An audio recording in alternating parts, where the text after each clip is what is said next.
First, I'd like to thank Dr. Singhal and the organizers for inviting us to participate in the symposium. The topic I was asked to talk is on the centers of excellence, how we did it. So the concept of centers of excellence has been discussed over the years, and in 2018,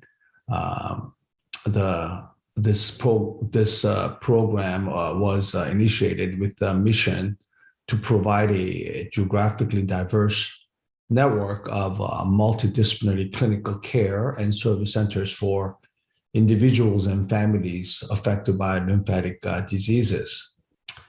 And in addition to clinical and social services, the centers will provide professional and lay education in the geographic areas they serve, are involved in lymphatic diseases clinical research, and work with LE&RN locally and nationally in its efforts to continually improve the lives of those affected by lymphatic diseases and their families.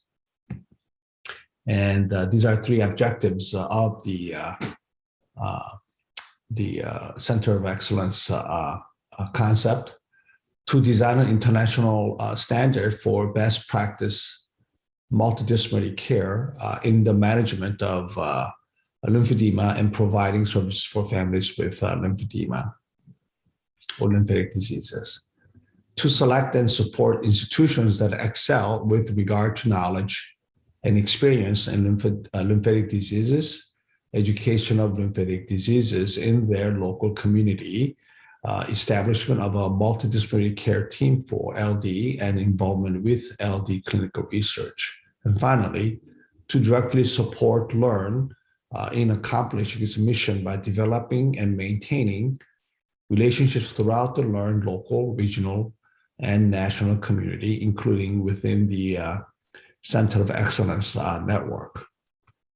The University of Chicago lymphedema program started in 2013 with a mission to promote excellence in clinical care and to advance education research for treatment of lymphedema. Our institution is located in Chicago, Hyde Park, Chicago, which is in the heart of the one of the largest cities in the United States. The medical center is located just adjacent to the main University of Chicago campus, including the Pritzker School of Medicine, which is one of the leading learning and research institutions in the world.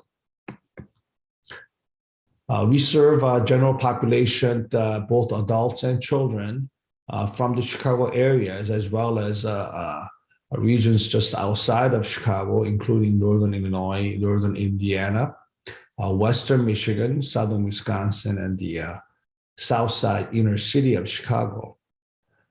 For certain specific areas, such as for lymphedema surgery, many patients do travel from out of state or even from overseas to seek care here at the University of Chicago. And these are the centers that are involved in the care of patients with lymphedema. There's a main hospital named Center for Care and Discovery. This is a primary adult inpatient care facility. This is where our main operating room and the inpatient beds are located. There's also a burn and the complex wound center located within the CCD. Just across the street, there's a Comer Children's Hospital. And there's also University of Chicago Medicine Family Birthing Center and the Women's Hospital. Tuchusua Center for Advanced Medicine is our outpatient care facility, which is attached to the CCD hospital. The University of Chicago Pritzker School of Medicine is about 1 block away from the medical center. And across the street from the medical center is the NAB Center for Biomedical Discovery, where a lot of the research is being performed, including in the areas of lymphatic disease. The University of Chicago Comprehensive Cancer Center is located within the University of Chicago Medical Center. And outside, there are several regional offices are located throughout the Chicago area, including suburbs and downtown area.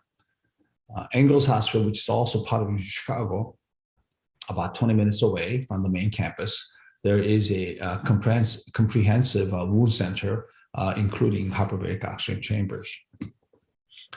Certainly, the patient care has been the one key area of our center. We have 4 surgeons who are fellowship trained in microsurgery, including lymphatic microsurgery, with the extensive experience in performing microsurgical procedure for lymphedema. We also have faculty members who have expertise, have interest in body contour surgery, including debulking and liposuction for lipedema. In order for us to perform these microsurgical procedures, or some may call it super microsurgical procedures, we have the state-of-the-art equipments with the super microsurgery microscopes, endosanguine devices, as well as the necessary instruments and sutures that are helpful to perform this surgery. This is an example of ICG and fluorescent lymphography machine that we have to help them map out the functional lymphatic vessels, to evaluate patients, and also to help us with performing the operation. These are the equipments that we have, microscopes that allow for super microsurgery, as well as instruments that allows for super microsurgery as well.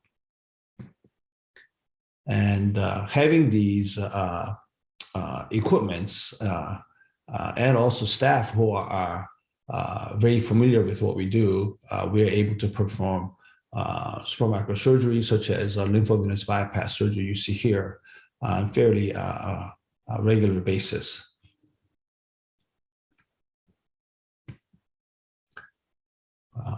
Another procedure we perform in addition to lymphovenous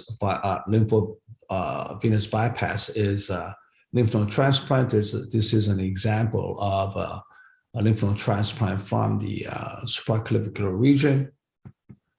This is an example of lymph node transplant from the lateral thoracic area, and also combining with the abdominal flap for breast reconstruction and the treatment of lymphedema. And here the illustration from one of our publications showing how the DIP flap can be used with the lymph nodes based on the superficial circumflex iliac vessels to perform simultaneous breast reconstruction and provide lymph node transplant. We also perform debulking procedures in the more significant, more severe cases, such as a child's procedure. That can really be a lifestyle changing procedure for some of these patients. So we are able to provide all facets of treatments that are currently being performed for lymphedema, including super microsurgical procedures, suctionless lipectomy, debulking procedures, and we evaluate and treat all lymphedema patients, or even lipedema patients, such as secondary lymphedema, which is most common, the primary lymphedema as well, upper and lower extremity lymphedema, some patients who suffer from truncal lymphedema, as well as genital areas as well. Certainly, we cannot do this type of procedure and provide care to our patients without the support from our partners and collaborators that are here at the University of Chicago. We have an excellent comprehensive Department of Physical Therapy with our wonderful therapists who are certified, and they're available both for inpatient, outpatient care. All of our patients who undergo physiologic procedures are seen and evaluated prior to surgery, and are seen at the outpatient clinic every time they return. Also, after the surgery, they are met in the recovery room by our therapist, who will evaluate and also perform wrapping if necessary. And they have a various up-to-date lymphedema patient assessment tools. We have a parameter, which is very helpful for evaluating patients' lymph volume, also bioimpedance machines, and essentially virtually all the assessment tools that are necessary. We have a physician who's very much interested in medical management of lymphedema who helps us greatly. And in the breast center, there's a garment center that where the patients can get the garments fitted and obtained if they wish. We have a great relationship with our Department of Radiology, particularly with our nuclear medicine team, who perform lymphoscintigraphy and help us with evaluation and treatment of our lymphedema patients. Many other collaborating services there within New Chicago work closely with us. A lot of these patients, breast surgery surgeons are very huge advocates of immediate lymphatic reconstruction. So we are able to provide that service to our patients. Certainly there's a good collaboration with vascular surgery, radiation oncology, urology, gynec, surgical oncology, bariatric surgery, pediatric surgery, and so on. And lympha is something that we are actively doing, as many other institutions are performing, to help, hopefully to help reduce the incidence of lymphedema and patients having lymph nodes removed for breast cancer. Research is critical in order for us to better understand and advance the field of managing lymphatic diseases. We are very fortunate to have two excellent world-renowned researchers in this area. Dr. Kendall, who's a chief of pediatric surgery. She's well known for her research into vascular anomalies. We also do combined cases in a lot of pediatric patients with the vascular anomalies, including lymphatic malformation. Melody Schwartz is a world-renowned researcher in the area of lymphatic diseases, particularly in the quantitative approach in immunobiology and physiology to better understand the biotransport and biomechanics of the lymphatic system. She's the professor in the Institute for Molecular Engineering and Department of Cancer Research, and her lab is just across the street from the medical center. We have been able to publish extensively on the various different types of treatment for lymphedema. Here are a couple of examples of papers on the use of supraclavicular lymph node transplant for treatment of lymphedema. This is our most recent paper that was accepted by PRS, looking at close to 800 patients over a 6-year period who came to see us for physiological surgical treatment of lymphedema. And what we found is that the race, and there's a certain health disparity in the patients seeking physiologic surgical treatment of lymphedema, in that the Caucasian race had an increased rate of surgical candidacy compared to African American race. And this was largely due to the fact that many of the patients of African American race, particularly from the inner cities, presents with a much more advanced lymphedema, including the duration of the lymphedema. They are typically have a much higher BMI than the other race, and much less likely to have had access to medical treatment for lymphedema, such as lymphedema therapy, garments, and so on. And these prevented them from being considered as a good surgical candidates for treatment, a microsurgical treatment of lymphedema. Another recent paper that was presented at the association meeting and will be published in PRS soon is looking at over 300 patients who had a physiologic combined lymph node transplant and lymphovenous bypass with the over 5-year follow-up. And we were able to show that the simultaneous lymph node transplant and lymphovenous bypass is an effective approach for both early and advanced disease of both primary and secondary lymphedema, with their significant objective and subjective improvements. And part of the study, particularly looking at the secondary lymphedema, was recently published in the Annals of Surgery, and showing that the significant impact that this simultaneous reconstruction can have on the patients with the secondary lymphedema. And due to our high volume of lymph node patients that we are seeing clinically, we are also able to perform clinical trials, such as recently approved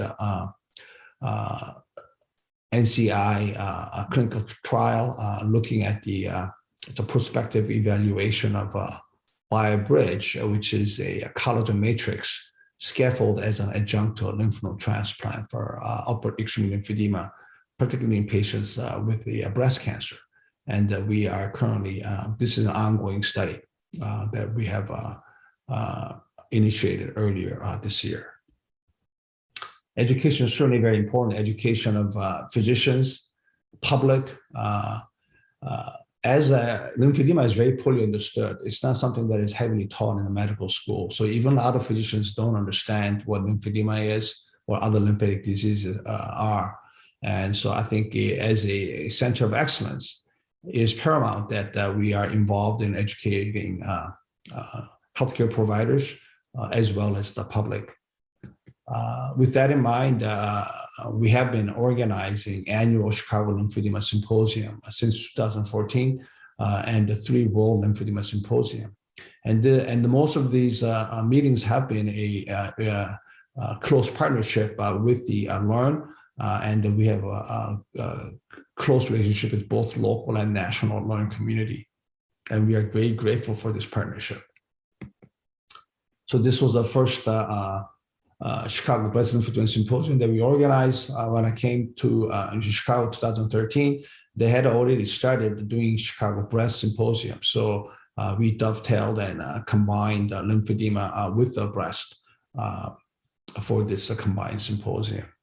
And then subsequently, we start to host the World Symposium on Lymphedema Surgery. So this is a symposium that is hosted at 3 different sites now. Taiwan, Barcelona, and then Chicago, representing the United States. First 3 were done outside of the United States, but the 4th one was done in Chicago. And then subsequently, this was at 2018, 7th World Symposium on Lymphedema. It has become very well attended with over 300 people who typically register and attend. As you can see, this was pre-COVID. And then 2019 symposium here, our local chapter chair, Sharon Vogel, giving a presentation at a meeting. The president of the LE&RN typically will also, Bill Rapizio typically will give us opening remarks and the presentations as well. So most recently, because of the COVID, we had a virtual Chicago Breast and World Lymphedema Surgery Symposium in April, and it was highly successful. As you can see, this study was endorsed by ASPS and the LE&RN, and also a partner with the Lymphatic Education Research Network. We had over 30 faculty, international and national, from Asia to Europe to Australia, Southeast Asia, all over the world, and the faculty from the United States, including, of course, Bill Rapizzi, the president of the LE&RN, and Dhruv Singhal, the host of this symposium, and the faculty from the University of Chicago were actively involved as well. So in summary, how we did it, certainly it's a team effort, not just by the physicians, but also by our nurses, our therapists, our staff, fellows, residents, and of course, especially our patients. And then a collaboration with colleagues within the University of Chicago, as well as collaboration with the friends from other institutions, both in the United States and overseas, and close partnership with the LE&RN organization, which has done really a tremendous job in advocating for lymphedema patients and to help advance this field. And thank you so much for giving me this opportunity. Thank you.